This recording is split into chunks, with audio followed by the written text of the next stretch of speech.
It's a very touching story. It also shows the love of Allah subhanahu wa ta'ala, the power of Allah subhanahu wa ta'ala. Never ever underestimate the power of Allah. You know, there was a sheikh who mentioned this in Saudi Arabia, and there was a doctor that visited him from Pakistan and told him a story that happened to him. So he says, what happened to me? He says, the doctor who's speaking is a top neurologist, one of the top doctors in Pakistan, or, you know, a very, very good doctor, very hard to meet. It's said that perhaps you would have to wait months on end before you can get an appointment to see him. So what happened is, he says, I was flying from one city to another, a very busy man, flying quite often within the country and perhaps even outside.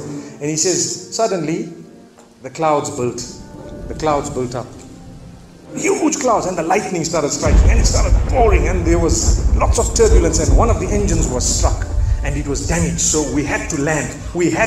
And so what happened is, the landing was at a nearby little airport or a little strip and so on. And when they landed there, it was a remote area. How are you going to repair this aircraft? A few people who were on it, it was a small plane, they were, quite surprised because they landed it in such a remote place. No one's there to repair it. They would have to wait, definitely. So the doctor asks the captain or the pilot that, you know what, how long are you going to be? He says, no, we're going to be quite long. Well, I need to get to that area. Look, he says, it's just a 3-hour drive by vehicle. So why don't you just go by road?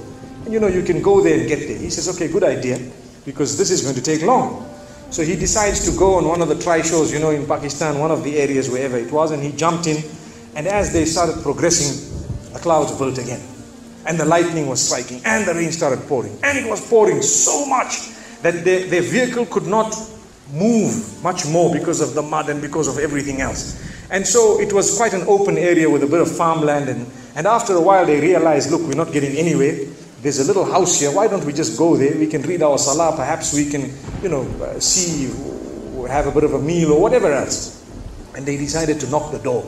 Strange people, strange land, far off, out in the rurals. And so he knocks the door, and he's got his little bag and everything, and he walks in.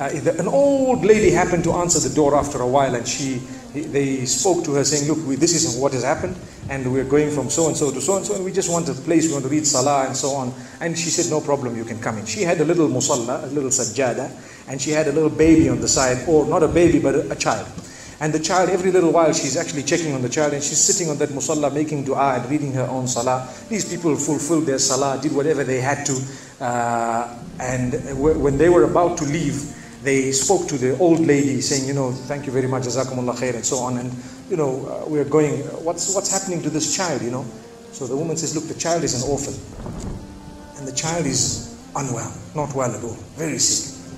And we've been to all the doctors around. And subhanallah, I'm the grandmother of this child. The doctors have told us that there is only one specialist around who can help this child. And we tried to make an appointment, but they asked us to come 6 months later. And it's far away. I've been making dua to Allah ever since that day. Ya Allah, make it easy for us. The child is sick. Make it easy for us, Ya Allah. So the man says, what's the name of that specialist? So the granny says, it's Dr. Ishan. Immediately this doctor burst into tears. He burst into tears. Straight away, he burst into tears. Why are you crying? Your dua has just been accepted. For your dua, the thunder came, the lightning came, the engine struck, we came down, we came on the road, the rain came again and stopped us and so on. And do you know what?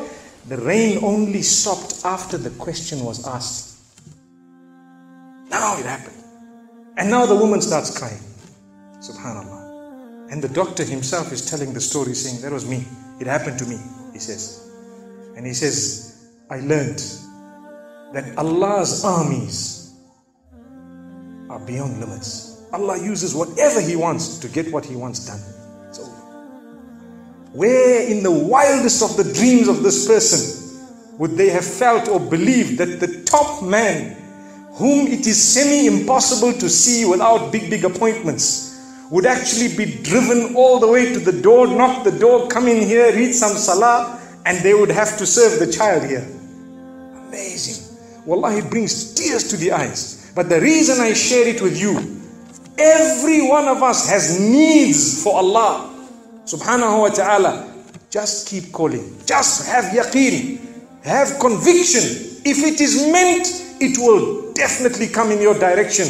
You know, we use the term by hook or crook, but I don't want to use that today. I want to tell you, by the mercy and power of Allah subhanahu wa ta'ala, it will happen, it will come to pass. May Allah subhanahu wa ta'ala bless us. May He open our doors. May He grant us all shifa. And may He make us firm believers that for Him, nothing is impossible. Wa sallallahu wa sallama wa baraka ala nabina.